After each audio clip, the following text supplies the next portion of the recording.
Often I've visited a sparkling realm, where the light on forest mushrooms seems to dance, said light but the fragrant spark of a fabric sky, whose fibres ignite with joy at my arrival. Often this world's comedy can wake me laughing too, and wondering if I remember dreams true. Hey everyone, welcome back to Solacene. This is the third episode in our internet semester. Aaron, that poem evoked images of Super Mario games. Is that what you were alluding to? No. Or was I Was just... it the mushroom reference? The mushroom and also the fabric Oh yeah, Fabric Sky. sky. Well, I was yes. alluding a little bit to last week's poem actually, in which I ended by saying the internet, a pleasant place to visit. So last week we kind of introduced this idea of the town square being a nice place to visit, but not the nicest place to live. So it's kind of a continuation of that. A lot of today's episode will be that, but it was also comparing our time on the internet to our time asleep, in that it can seem so pleasant and so fantastical, but often very difficult to remember. And there was a little bit of an in-joke where I said I often wake up laughing, when in fact, more often is that I wake up screaming. You do tend to wake up screaming, yes. Attest. Aaron enjoys having nightmares, so he'll intentionally drink a cup of off milk before going to sleep, just to kind of spice things up when he's asleep. But it was this idea of they say dream is a reflection, kind of fragmented of your psyche, your subconscious. And the internet in some regards I think is like that, but for the collective psyche or the collective subconscious. So. Yeah, that's like such a good comparison, because when you wake up and you don't remember what your dreams were, exactly. despite you when you were in them, you were like, this is awesome, I'm gonna remember these are gonna like change my outlook on art. And I feel like it's the same on the internet. You're on there scrolling and you're like, wow, so many good ideas, so much beautiful stuff being created, I'm so inspired. But then so often afterwards it's just a blur. Yeah. Wonderful poem. This week we wanted to talk a bit about how existing internet platforms can facilitate in-person meetings and in-person Interaction, Yeah. So we're going to go through a list of 27 digital platforms, not in depth, but we're going to go through and categorize them as either good, bad, or ugly, and have a conversation. We didn't categorize them together, so there might be some butting of heads on these points. I think it's going to be kind of a casual conversation. We're basically doing like a lay of the land for every different type of social media that we could think of. We probably missed some. Yeah. But we're going to give a few thoughts on each and explain why it is good, meaning Solacene, bad, meaning bad but has potential to perhaps be Solacene, or ugly because you can't really have just two categories. Like when we started, we were like, okay, there's the good and the bad. Then I was like, but you have to have the ugly. And these are the ones that, let me just see what I wrote. Downright hellspawn. It's like, there is no positive really. It's just making things worse. But before we start, let's just do a quick plug. If you like the podcast, you can also listen and watch on YouTube and see us sweating. We're on there. I think it's just called Solacene Podcast. And if you want to hold us in your hands, or at least our brains, you can buy our handmade zines through the link in the description. We have one for degrowth, one for education, and one for nature, the 3 previous semesters. But we're still putting the finishing touches on the internet one, so wait for that in the coming weeks, I suppose. Okay, so which social media or website did you want to discuss first? Let's go with Discord, because that was a question from last week, and we'll discuss the answer to that question, and also tell me where you categorized it. I put Discord in the bad. Okay. And also, for people listening, it's like, we didn't go through Discord and all its variants. We just kind of went for the biggest example of each type of website. So it's like, I know there's other things that do what Discord does, but that's the biggest one. So, and for that, I put it in the bad because, which really means the kind of bad. It's basically a digital version of a friend group, I was thinking. Like, let's say you're walking around a mall and there's like a group of 6 people all chatting around a table. Obviously, it's not really proper or normal for you to go and sit with them and start talking because they have their private friend group. So that's what Discord is, which is not a bad thing, but it's digital, so it's kind of bad. Yeah, as I said last week, I just joined Discord, and I put it in good because I really enjoyed the interface, but I only have 1 week of experience on it. But I was looking a bit on Quora to see other people's experiences. I feel like Reddit kind of will cover that.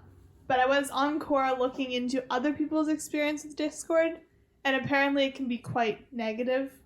Because you can join chats that you're not actually like a part of in real life. One of the few Discords that I've ever joined was the New to Montreal Discord, which has something like 5,000 people in it. So, but within that, there's like different, as you say, the interface. There's different channels boards or channels, or forums where people can talk. And it just seemed to me like there were a lot of people who weren't on there to acclimatize themselves to Montreal or maybe meet new people or whatever. It was just like it was an end in itself for a lot of people. And I think that's another way of kind of how I've ordered my good, bad, and ugly. It's like, if it's an end to itself and not just a means to real life interaction, I'd probably put it in bad or ugly. Yeah, I think that makes a lot of sense. So upon researching a bit more, I think I will move Discord to bad because it seems like it's a really efficient tool for organizing. I joined it for a nonprofit organization that I'm a part of. And yeah, exactly what you're saying. It was a means and an end in itself because this organization, we're all over the world. So it's like we likely will never all meet together in our entire lives, despite working quite hard on projects together.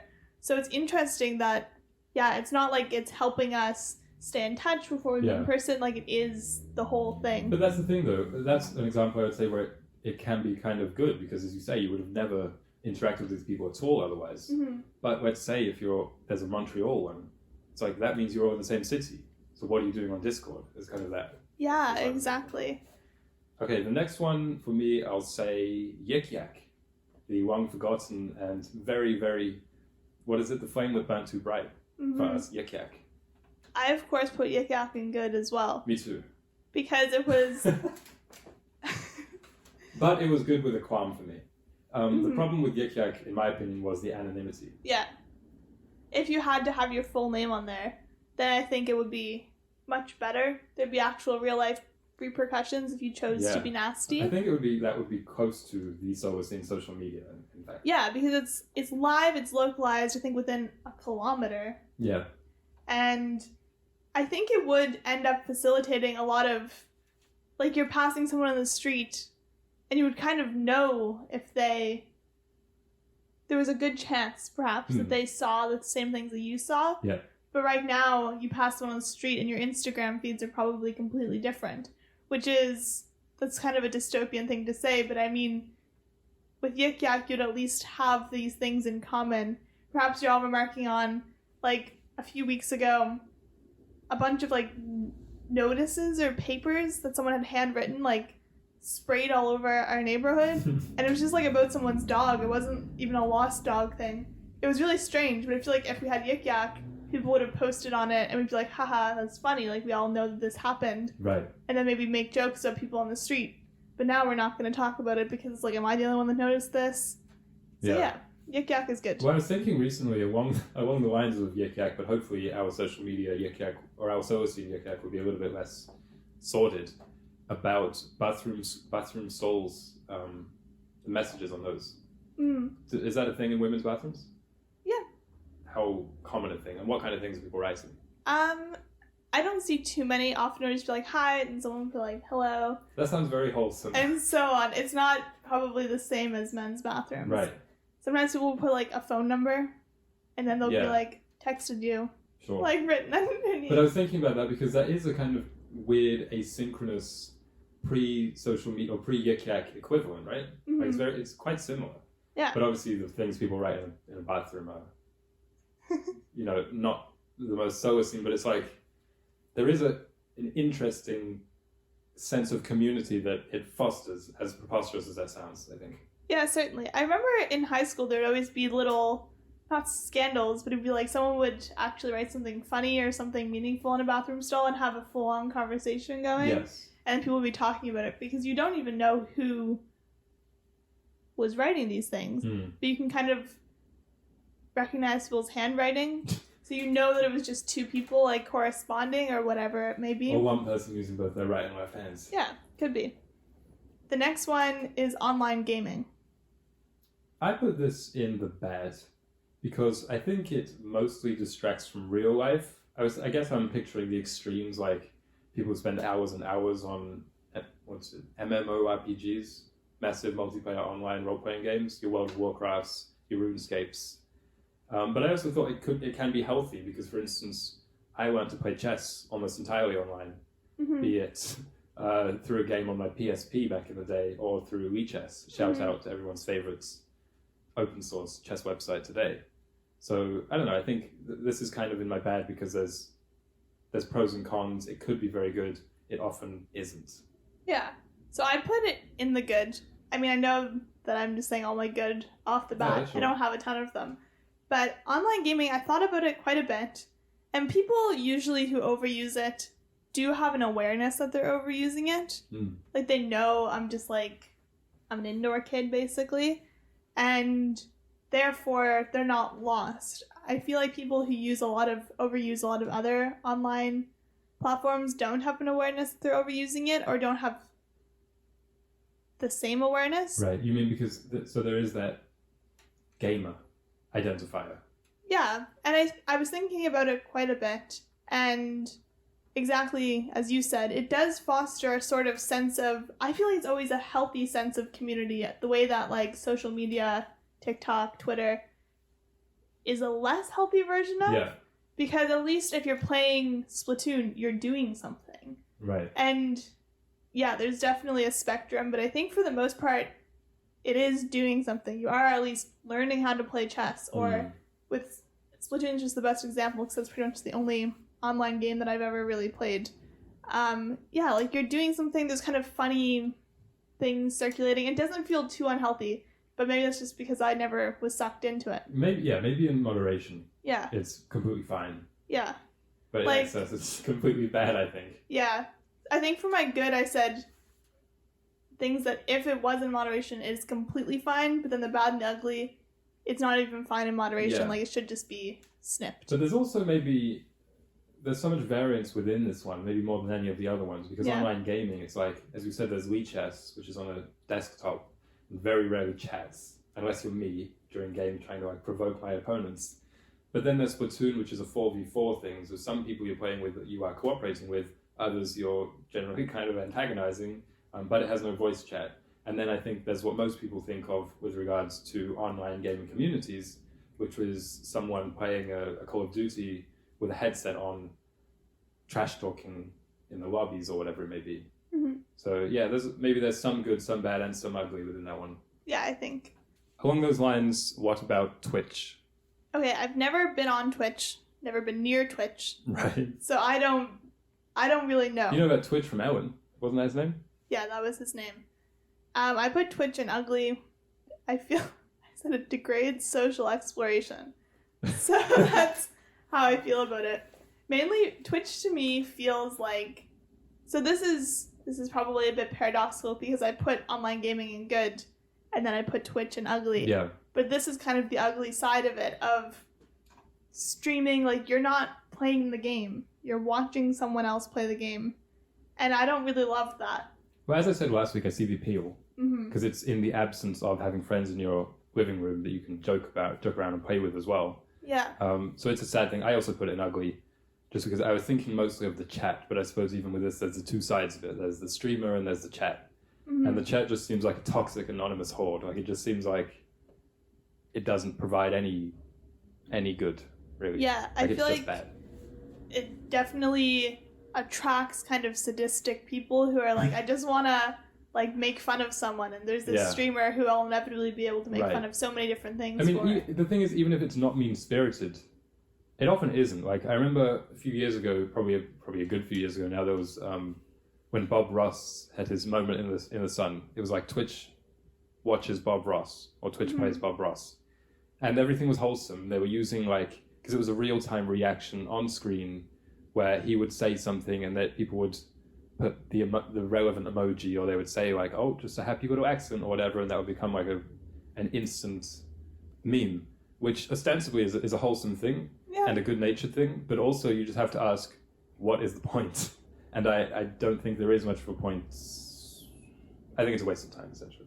Yeah, and I think coming together to play video games, coming together to watch things is kind of like as far as I'd be willing to push the integration of internet into daily life.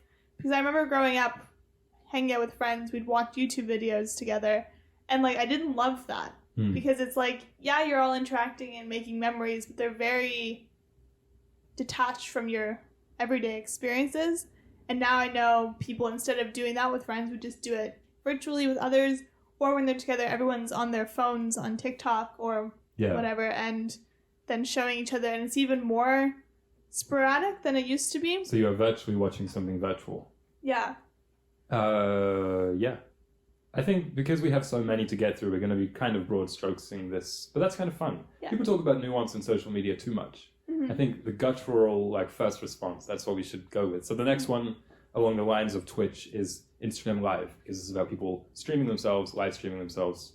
I know there's Instagram, Snapchat, TikTok, whatever. They all have the same function. I put this also in the ugly.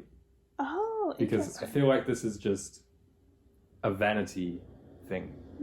Like, it's this ugly sharing impulse that I really don't like. Like, you're at a concert and something crazy happens. It's like, I'm going to show everyone. Yeah. I don't know, I just like living in the moment.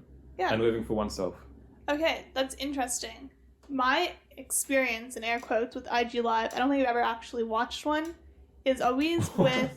No, I don't think I have. Okay. But I often will get notifications when people I follow go live. Mm-hmm. And the only people that do that are educational accounts. And they'll do kind of Q&As, often like health-related Q&As, because I follow a lot of people who are like specialize in like hormone balancing or whatever. So they'll go live and people will submit questions and they'll have a rapport with the followers. I put it in good because of this very limited experience with it. It's often educational. I follow like childcare accounts and they'll do these Q&As or just like lectures kind of. So in other words, it's experts opening themselves up to questions in real time. Yeah. I guess I should have put it in the bad. I didn't consider that, but I don't think that's the majority. So, yeah, so maybe it is good and ugly.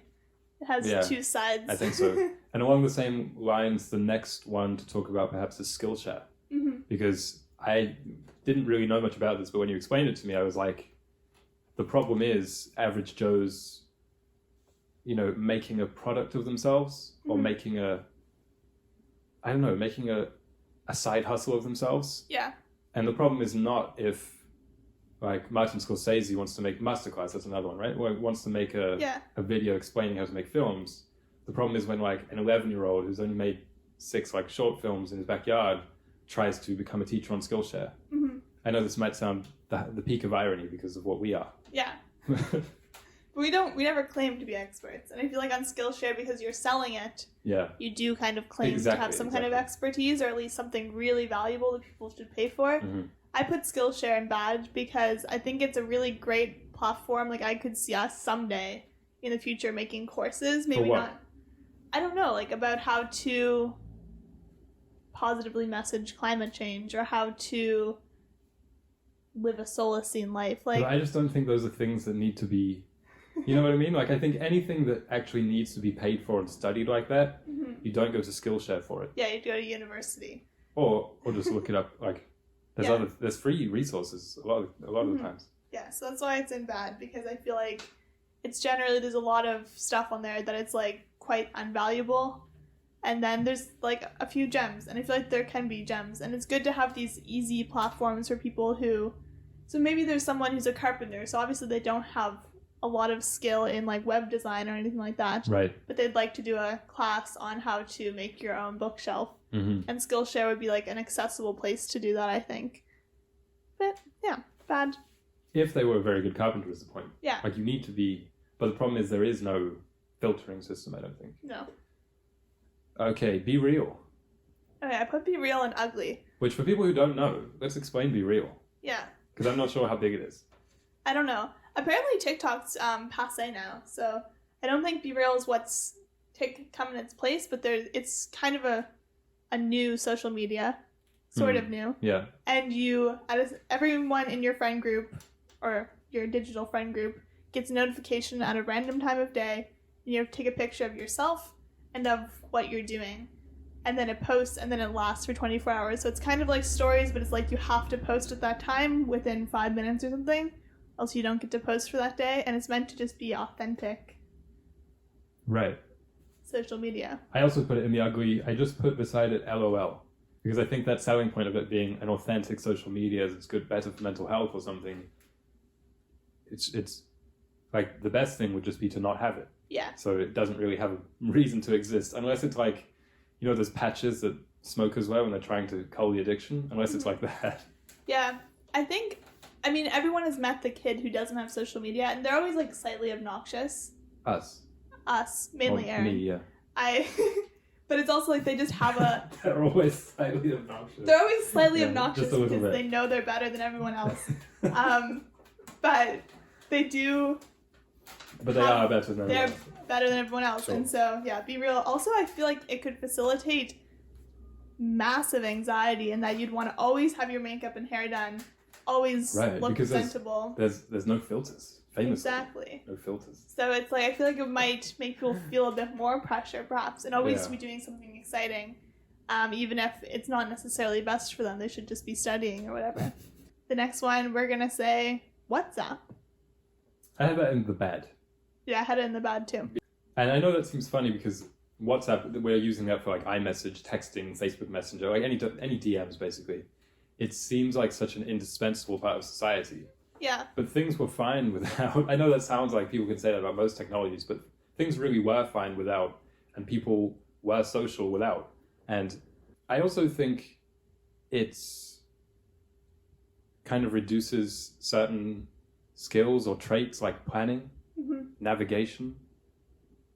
You know what I mean? Like, because now it seems impossible. It's like if someone says, "Okay, let's hang out this weekend," you'd be like, "Okay," because there's an unsaid, "We'll organize it via text." Yeah. But before WhatsApp and such, it needed to be, "I will meet you here at this time," and people had to be punctual, and you had to know where the here was. So there was, I don't know, there was more of a competence like that. Yeah, I have a few things about these messaging apps. One is that I really like texting, just like using my phone's texting capacity instead of these ones that you need internet connection for, Oh, WhatsApp, yeah. which is like a little bit nitpicky. That's weird. But there's a few people recently who have said, don't message me on Facebook, just text me. And it's like, it just feels nicer, and it's hard to explain, besides that it feels nicer. I also like WhatsApp. The reason it's in the bad and not the ugly is because, yeah, it's pretty like neutral, but also it does allow you to communicate with people from like a far distance and not have to pay the fees that would be associated, especially with calling. And finally, yeah, what you said. Like, I remember last summer, there was a very specific plan. Meet at this park at 3 o'clock.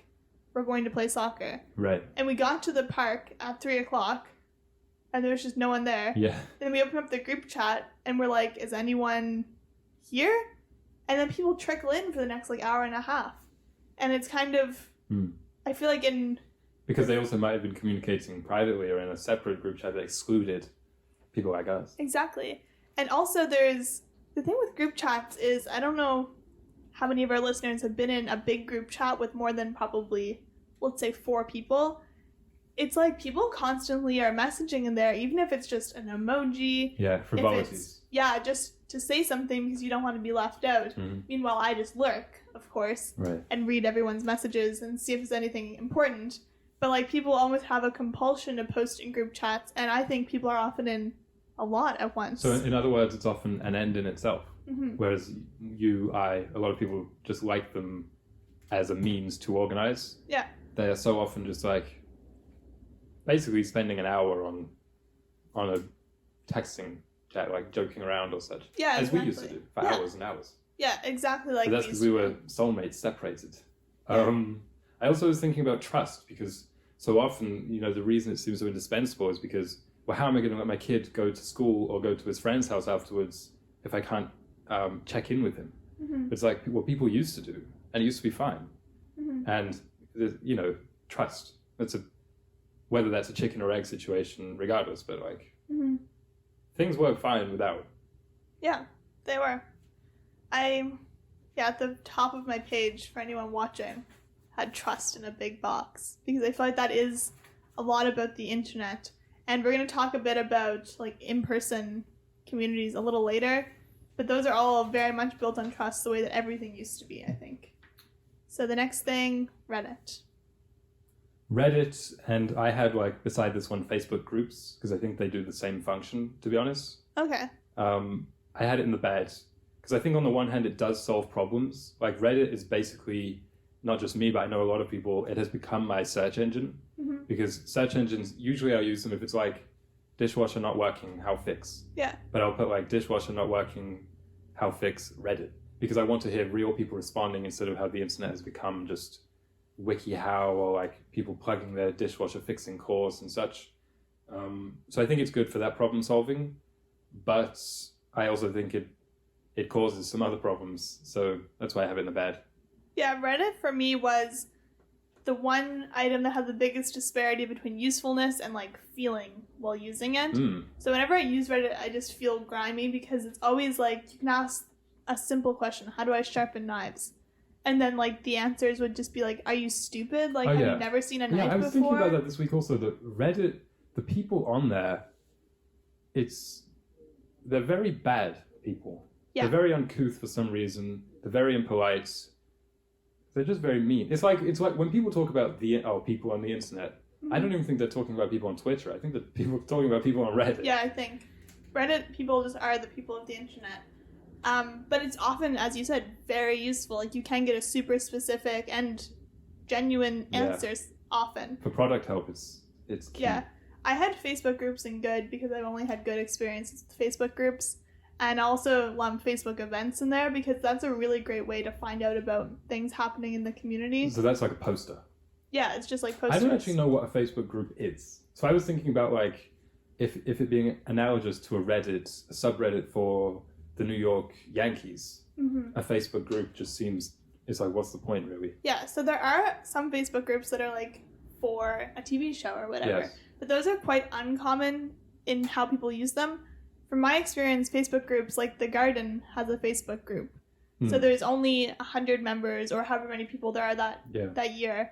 And we'll post, okay, Tuesday we're going to be harvesting the cucumbers, planting the tomatoes. I suppose that is good because there's no anonymity. Yeah. Like it's Alicia's Facebook page, whereas on Reddit it would be Alicia microphone 123 or whatever. Yeah, exactly. Which could be anybody. So I've just only had good experiences with them. I've been in a couple for like podcasts and stuff, so it is kind of like the Reddit like fanny pages. Yeah, fandom. But even those have always been pleasant, but maybe I just only go to pleasant places. Okay, speaking of pleasant places, the meme of the week for this week, this semester we're doing memes instead of organisms just because it seemed more topical. I think this is the first one, obviously this being the third episode, that is very much a stretch, I would admit that, to kind of analyze it from a psychological or sociological with any kind of depth.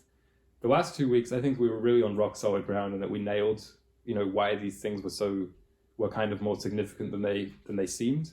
But this week I might be barking up the wrong hill. So the meme is, it's a bit hard to describe. It's the nobody blank, and then the second line is like somebody, something crazy. Okay. Yeah. So the meme is basically, it's a 2-line format. The top line is saying no one or absolutely no one, saying nothing. Yeah. And then the bottom line is like the object or the subject of the mockery, I suppose, which is like Alicia. And then it'll be a colon and it'll be your dialogue is like, I hate cars, blah, blah, blah, blah, blah. Because it's like it's a caricature basically of things that you would frequently say. Yeah, unprovoked. Just launch into these kind of tirades. And I think that they're sometimes insightful. I was looking back through the examples and was just shocked by how unfunny they all are. Yeah. Like there was this one that went like very viral on Twitch and it was like absolutely no one. And then it was like sweaters and it had a picture of just like when hoodies kind of do that fold on your stomach. It's like, that's just, it's just not funny. And also the nobody thing is almost entirely redundant from a comedy perspective. And also, this might be nitpicking, but it seems a little bit incorrect just grammatically because it's not nobody saying nothing, it's everyone, right? Yeah. Like maybe it should be everyone and then nothing and then the person saying something.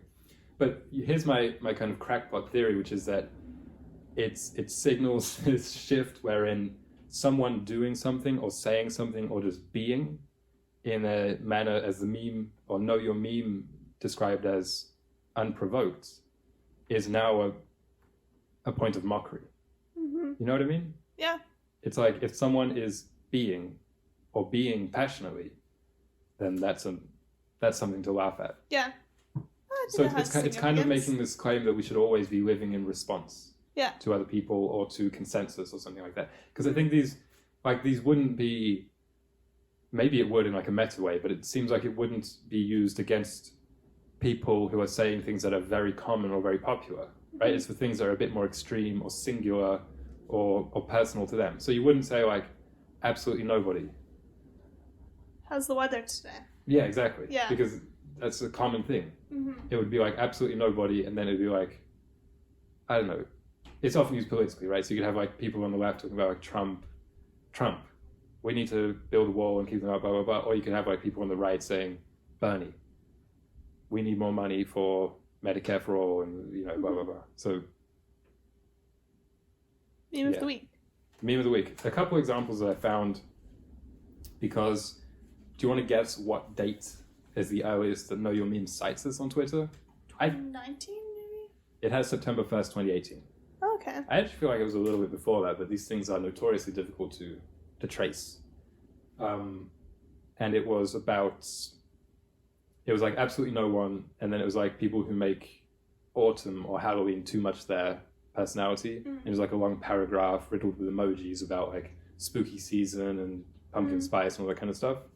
There was another one, it was like absolutely no one, and it was like New Yorkers, and there'd be a quote about them bragging about being from New York. Or there was one, it was like absolutely no one, and then it said, me. You're right, I should spend $500 on makeup. So that one is a little bit different, but generally I think it's like there's this idea of people talking to themselves. Yeah. And the internet, we can kind of characterize it as talking at once to yourself and also to everybody, to some kind of void. So I think this meme somehow is entrenched in all that. I think that last one definitely is a good example, because sometimes I feel like I have this dialogue in my head of like sitting there like thinking about something for a long time and then be like, yeah, I should go to the store and buy some juice. Yeah. And it's kind of funny in that sense of just like how we talk to ourselves. Comedic schizophrenia. Oh my gosh. Okay. Speaking of comedic schizophrenia, YouTube comments. I had these in the ugly. Okay, I had them in the bad, but it's also because of my experience versus yours, I think. Right, well, I just think they're pointless. And I think it drives an ugly kind of sociological impulse wherein I will so often see a video, and maybe even before it's done, even if it's only a couple minutes long, I'll scroll down just because I was like, I want to know what other people are saying about this. And it's not so that I can fall in line. It's not like that. Like I need them to make my opinion for me, make up my mind for me. It's more that it makes one fascinated in the response to something. Because often we're trying to predict, right?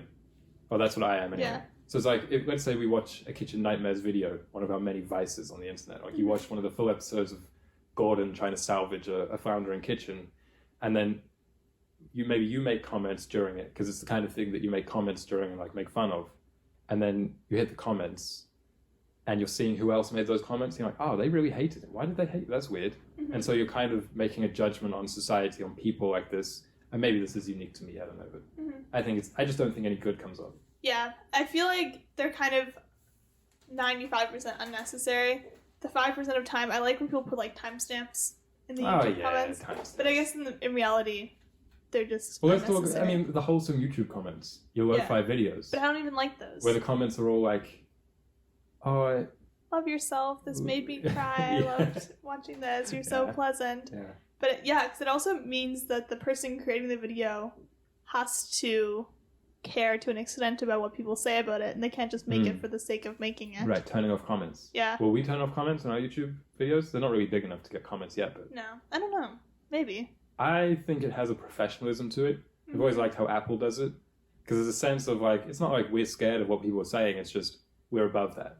Yeah. And I think if you're making anything worthwhile, you don't want it to be kind of marred in a sense by people doing that. People also just tend, again, to do mean things just completely unnecessarily. We've had like 3 comments and they've all just been like weird and mean. Well, people, that's fine. I don't mind that. Actually, I kind of like it. I know you kind of like it, but I'm just like, why would you go out of your way to just say something unkind? Because I have very rarely commented on anything.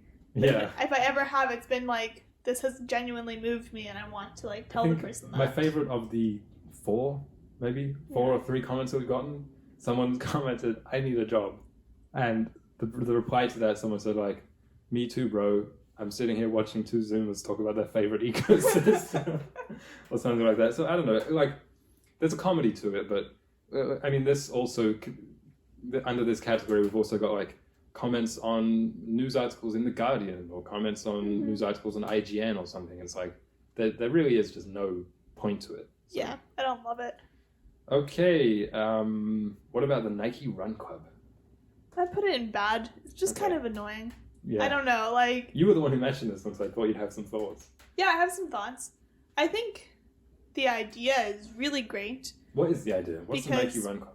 There's an app that tracks your runs. So it says... GPS. Yeah, like as you run, it tracks where you go, your speed at different intervals, and you can kind of have different preset programs to like give you cues. You're at 1 kilometer, you're at 2 kilometers, whatever. And within this app, there's an option in major cities like only LA, New York, London, these run clubs that get together. So they say, we're getting together Sunday morning at 3 at this location and we're going to go for a run. Yes. So it's just like, that's what the club is. It's Solacene. It's very Solacene. But just I was always quite annoyed that it was so localized. But I guess because Nike's such a big brand, they want to maintain their image. So like they don't want to just have like a random Pictou County run club at 1 p.m. and it's just a bunch of randos and it could attract sketchy people. Right. So I'm thinking where they do have the run clubs, there's probably a lot of like official Nike people there even to kind of make sure that it's okay and safe. Good point. Because I'm sure it'd be not great PR if there was a run club was run over by a train. Like that wouldn't be great for Nike. But I think it could be more localized. I had it in the good. Okay. Because I have used it in the past in my running phases. I like the way that it kind of gamifies exercise. Yeah. I mean, I don't think it's good that people need that, really. But, I mean, even in the Solacene, it's not going to be the case that the majority of people enjoy jogging. Just because I think most people kind of fundamentally don't. I know I don't. Yeah. So I think having that, as you say, tells you your little PRs or your speeds or your kilometers, your length and your routes and how frequently you've run. I think that's a good thing for most people. Yeah, I've enjoyed it because it will give you like you've run 7 days in a row. Yeah, like awards. But I do think that in the Solacene it would be more focused on the organizing in real life. I think that would be a great thing. And part of the problem is, as you say, in Los Angeles or New York or wherever it may be, probably the people who join such clubs are big runners. Yeah. But I think if it had more of a covering all bases, absolutely entry level, even if it was just let's go for a walk, like clubs like that, I think it would be very, very good. In the Solacene, obviously, maybe you don't have to worry about inviting someone who will stab you. Yeah. But yeah, so that's why I had it in the good, just because the potential that's there, I think, is good. Yeah. Bumble. I had Bumble in bad. Me too. I met one of my best friends on Bumble BFF, so I can't put it in ugly. Yeah. But it has been. I mean, we're speaking from our experience of Bumble BFF, not the dating app. Well, the dating I would just put in the straight up ugly. Yeah. Because I think that Bumble, Tinder, whatever it may be, eHarmony, I think they, from my vantage, which is thankfully never using them and hopefully never having to, they probably just completely broke dating. Like in a very awful and borderline irreparable way. Like it just seems so unpleasant to anyone I've talked to who has been on these apps.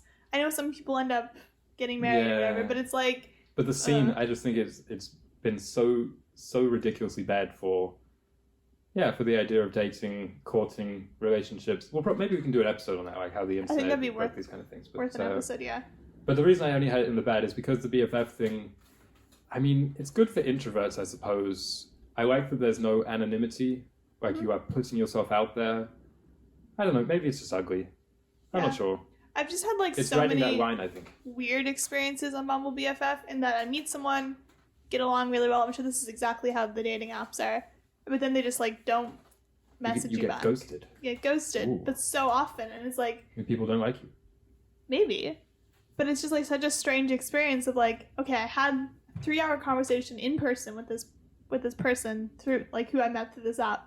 And it's like, were they just like performing for the 3 hours? Like, why did they ghost me? It's like very strange. That's why it's in bad, because I feel like it might attract people who aren't actually looking for friends. They're just looking for like conversations online, or like, or maybe they're looking for cheap hookups.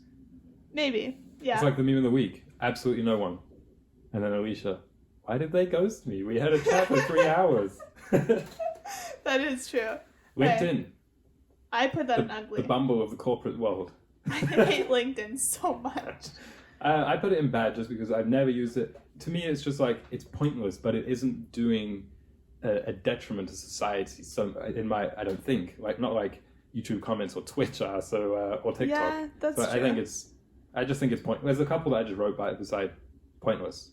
Like, LinkedIn's just annoying. It's like, you need an online presence if someone's going to hire you. And it's like, well, why can't I just submit my resume? So that's what LinkedIn is, but it shows all your connections. It's just annoying. Okay. I think the episode's running a bit long, so let's do a speed round. Okay. TikTok is ugly. Yeah, I just put lol beside that one. I put Twitter in ugly. Yes, me too. And I think that I was thinking about that maybe it could be used for good, and maybe it often is, because when organizations use Twitter as a means of communicating, like let's say that, I don't know, your school telling you, oh, we have a day off. It's like, well, that's helpful to know. Yeah. So, I don't know, but I just think the average Joe, it's like, why do you need a profile? Again, maybe that sounds ironic with what we're doing. Yeah, but the other thing with podcasts is that there's a barrier of entry. We needed to set things up and apply, and you know what I mean? So it means you actually... We edit. You cared, and you edit. You cared enough to put forward something that you have pride in. Whereas tweets, I think most people was just like, just going to throw this out there. Yeah, I think podcasting is quite different. We prepare for hours before. Okay. And I feel like with Twitter, you don't prepare your tweets. You just send them out there. Metaverse is ultra ugly. That's that's lol. That's really far. That's F tier. And I had Zoom in ugly, and that's all my uglies. Zoom I put in bad because it's, I mean, let's say your mum moves to Australia. It's like... But it's like, then just use Messenger.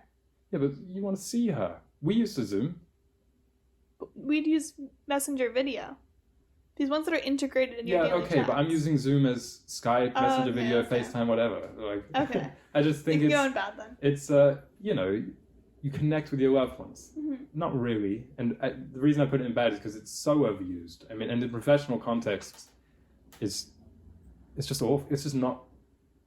There's no point to it. I think it makes people feel like they're doing something. It makes people feel like they're connecting or being productive. You're not. You're just sitting, looking, and waiting for the Zoom session to end. Okay, the opposite of the metaverse, so that we put in F tier, is the sole one that I was considering in S tier, Miiverse, which, for those who don't know, was Nintendo's short-lived social media on the Wii U and 3DS, using your Mii as an avatar and being grouped around video games. I was kind of tongue-in-cheek putting it in S tier, although I do have it in the good.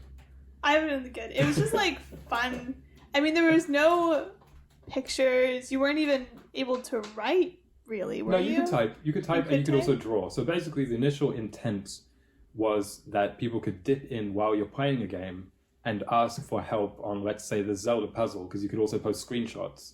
What do I do here? And someone could reply and say, oh, you have to light the torch, as if that isn't always the answer to the Zelda puzzle. But so it was supposed to be a crowd-sourced solutions and help, or like anyone want to play X, rather than always relying on online walkthroughs.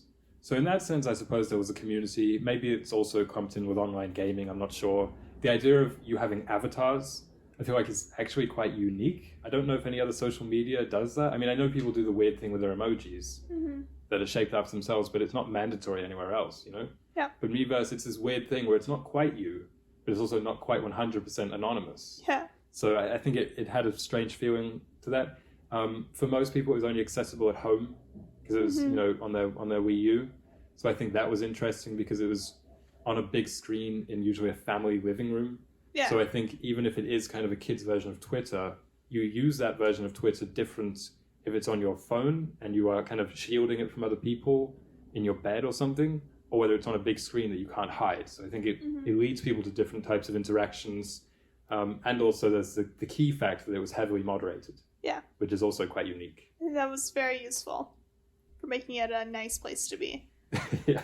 I had Facebook Marketplace in good and Poshmark in bad. Me Facebook too, yeah. Marketplace, I've only ever had good experiences, really. Yeah, beside that one, I just wrote, it's good. Fixes a problem. Yeah. Because, it is just people can sell things or get rid of things that they couldn't before, and likewise acquire things that they couldn't before. So, and it builds community. You always have to see the person, shake their hand, and have a couple words. So, I don't know. And then Poshmark is just kind of a worse version of Facebook Marketplace. They take a fee. Yeah. It's like you have to ship it, but it is still useful for like at least making sure you get rid of your clothes sustainably.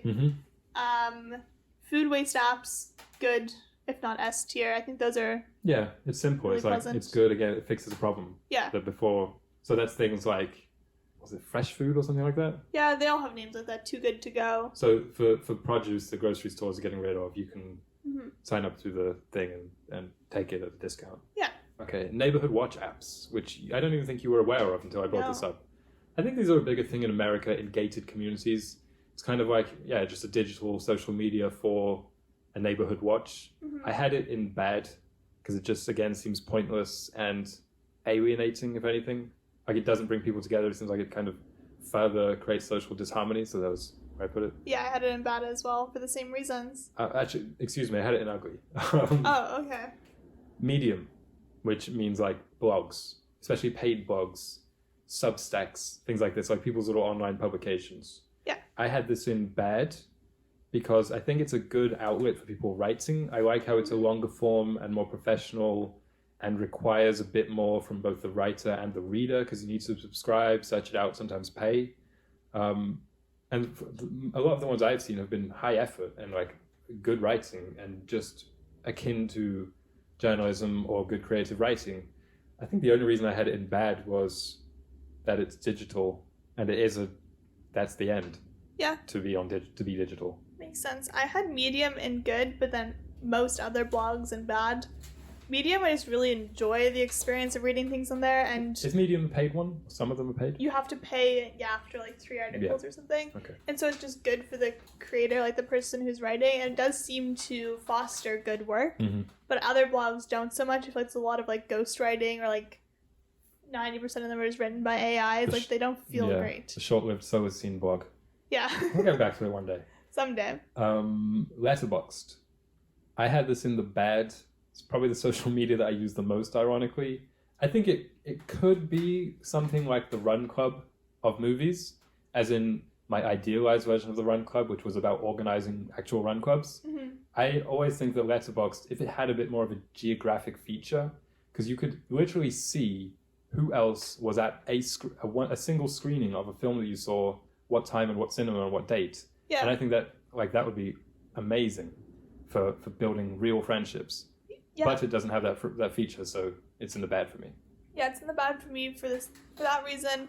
Also, you can't really build community. No. Like, you can't message. It's often an end in itself. Yeah. And there's even an argument to make that it kind of gamifies consuming and rather than really, really trying to watch film with an analytical or like an eye to be changed for art. So it kind of puts everything on the same level.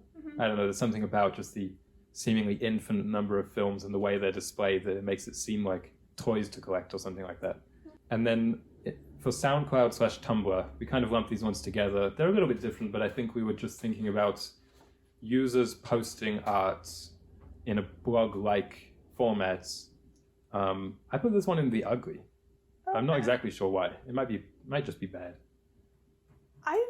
I think it's because I'm referring to the uglier aspects of elements of Tumblr. Yeah, I think Tumblr just has a really, really dark side. Yeah. But then with the SoundCloud and the like streaming, Spotify, things like that, it has a place, but I feel like it's kind of broken the industry. I don't want to say for the bad, because obviously getting a record deal is immensely hard. Yeah. So it's kind of for the good, but I feel like the Tumblr.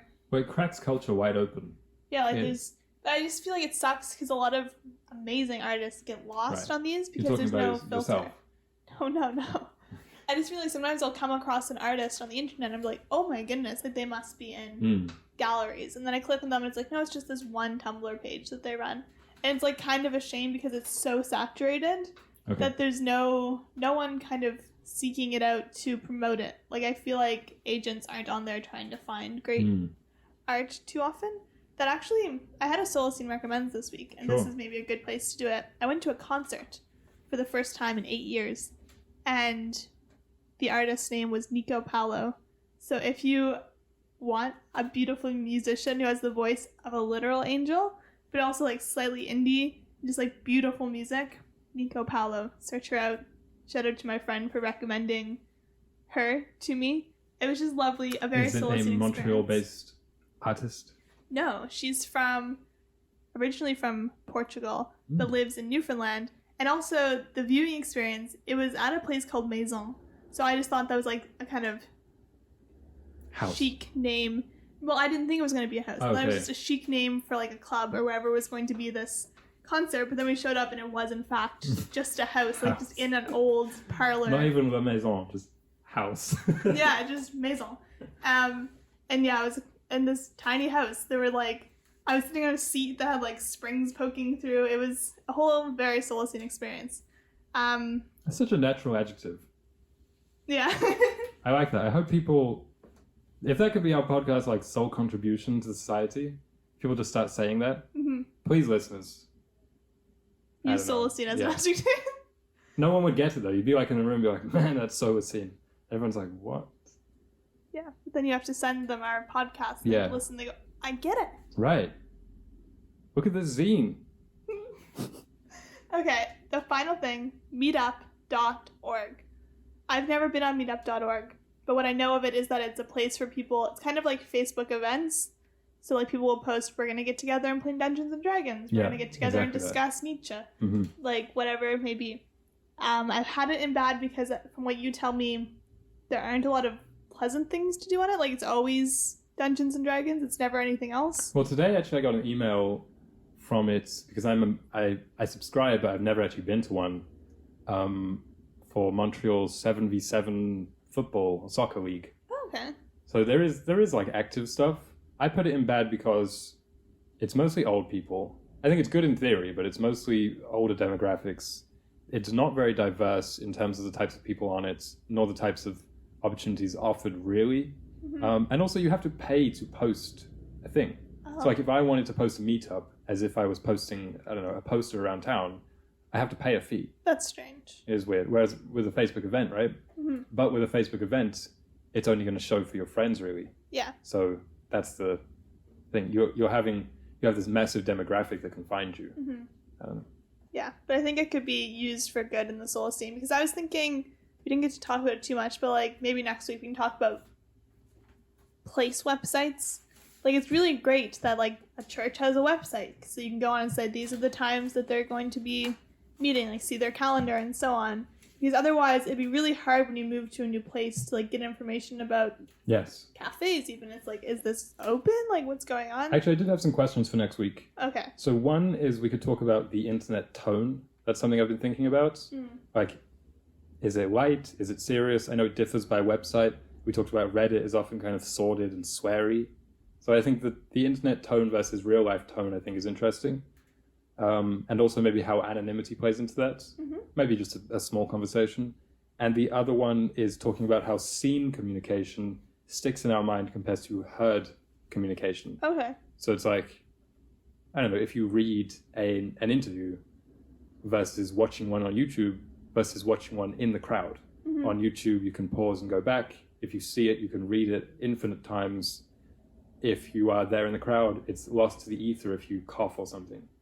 So, yeah, those are my 2 ideas for next week. Yeah, those are good ideas. Cool. Thank you all for listening. This was a fun conversation, introduction to the internet for anyone who's never been on it. Hope you all tune in next week.